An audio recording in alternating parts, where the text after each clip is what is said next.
জুমা মুবারক বলা কি বিদআত? আমাদের সমাজে জুমা মুবারক বলার একটা কালচার প্রচলিত আছে। জুমার দিন হলে বা বৃহস্পতিবার দিবাগত রাত হলে দেখা যায় একে অন্যকে কি বলে? জুম্মা মুবারক। ওই যে ঈদ মুবারক বলে, জুম্মা মুবারক বলে, ঈদ মুবারক যেরকম বলে সেরকম কি বলে? জুম্মা মুবারক বলে। তো মূলত ঈদ উপলক্ষে, ঈদ উল ফিতর বা ঈদ উল আজহা উপলক্ষে সাহাবীরা একে অন্যকে শুভেচ্ছা জানাতেন এবং একে অন্যকে ঈদ উল আজহা ঈদ উল ফিতর উপলক্ষে দোয়া করতেন। তাকাব্বালাল্লাহু মিন্না ওয়া মিনকুম। তাকাব্বালাল্লাহু মিন্না মানে রমজানে যত ইবাদত করলাম ঈদ উপলক্ষে আল্লাহ আমাদের সেগুলো যেন কবুল করেন। আর কোরবানির ঈদের আগে জিলহজের প্রথম 10 দিন ইবাদত বন্দেগী যা করতে পারলাম সেগুলোর জন্য আল্লাহ আমাদের কবুল করেন। ঈদটা হলো মূলত ইবাদতের কারণে। রমজানের সারা মাস ইবাদত করেছেন, সেজন্য একটু আনন্দের সুযোগ ঈদ উল ফিতর। জিলহজের প্রথম 10 দিন ইবাদতের মৌসুম, ইবাদত করেছেন, এই জন্য তার নগদ পুরস্কার ঈদ উল আজহা।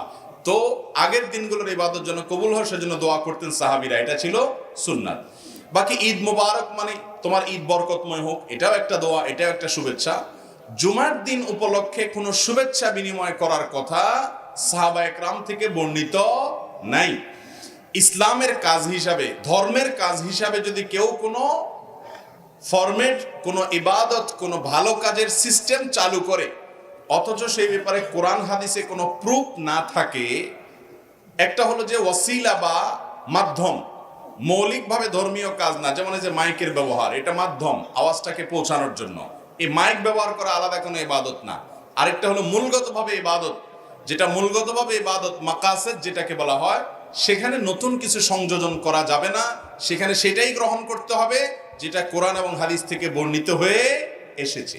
অতএব জুমা মুবারক এরকম বলা বা জুমার দিন উপলক্ষে কোনো অভিবাদন আদান প্রদান করার কোনো শিক্ষা, কোনো নির্দেশ কোরআন হাদিস থেকে আমরা পাই না। যার কারণে এই দিনকে কেন্দ্র করে কোনো শুভেচ্ছা বিনিময় করাকে কেউ সুন্নাহ মনে করলে, জুমার দিনের আমল মনে করলে সেটা ভুল হবে, সেটা পরিত্যাজ্য হবে, সেটা বেদাতে পরিগণিত হতে পারে। আর জুমার দিনের যে সুন্নাহগুলো আছে সেগুলো স্মরণ করিয়ে যাওয়া যেতে পারে, যে আজকে জুমার দিন, দুরূদ পড়ার দিন।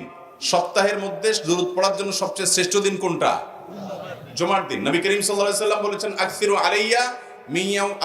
আলাইয়া মিনাস সালাতি মিন ইয়াউমিল জুমআতি ওয়া লাইলাতিল জুমআহ, বাইহাকির হাদিস। তোমরা জুমার রাতে এবং জুমার দিনে আমার প্রতি বেশি বেশি দুরূদ প্রেরণ করবা। দুরূদ পাঠের শ্রেষ্ঠ সিজন মৌসুম হলো জুমার দিন। জুমার দিনের দুরূদটা হলো সবচেয়ে শ্রেষ্ঠ দুরূদ। আর এই জন্য বৃহস্পতিবার সন্ধ্যার পর থেকে নিয়ে জুমার দিন সন্ধ্যার আগ পর্যন্ত 24 ঘন্টা দুরূদ পাঠের সময়। এই টাইমটাতে অন্যকে স্মরণ করায় দেন, নিজে দুরূদ পাঠ করেন, এটা হলো কাজের কাজ। হাদিসে যেটা করতে বলা হয়েছে সেটা করেন, সেটার খোঁজ খবর নাই। জুম্মা মুবারক, অনেক ভালো মানুষও জুম্মা মুবারক আদান প্রদান করেন, বলেন, সেটা আরেক জিনিস। কিন্তু আমার একটা বাস্তব অভিজ্ঞতা হলো, ফেসবুকে দেখবেন যে বৃহস্পতিবার থেকে জুম্মা মুবারক লেখে, এই লেখকদের অনেককে আমি দেখেছি যারা ভালো করে নামাজও পড়ে না, শুধু জুম্মা মুবারক লেখে। দেখছেননি আপনারা? নামাজও পড়ে না কিন্তু কি লেখে?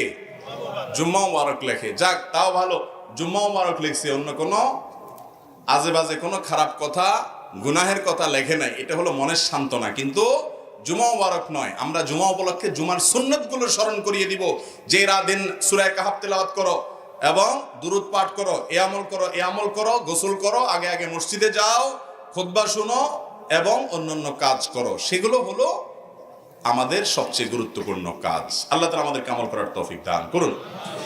জুমার দিনের সবচেয়ে গুরুত্বপূর্ণ আমলগুলোর মধ্যে থেকে একটা হলো এমন একটা আমল, যে আমলের ফজিলত এত বেশি, আল্লাহর জমিনে যত আমল আছে ফজিলতপূর্ণ, অনেক উলামায়ে কেরামের মন্তব্য হলো এই রকম বেশি ফজিলতপূর্ণ আমল আর দ্বিতীয়টা নাই। আমলটা কি বলবো? আমলটা হলো জুমার দিন যদি কেউ গোসল করে, গোসল ফরজ হয়, গোসল করে, গোসল করার পর আগে আগে ঘুম থেকে উঠার পর মসজিদে আগে আগে যায়, মসজিদে আগে আগে যায়, পায়ে হেঁটে হেঁটে মসজিদে যায় এবং আগে আগে গিয়ে ইমামের খুব কাছাকাছি গিয়ে বসে, খুতবা শ্রবণ করে, কোনো কথাবার্তা বলে না, অনর্থক কাজ করে না।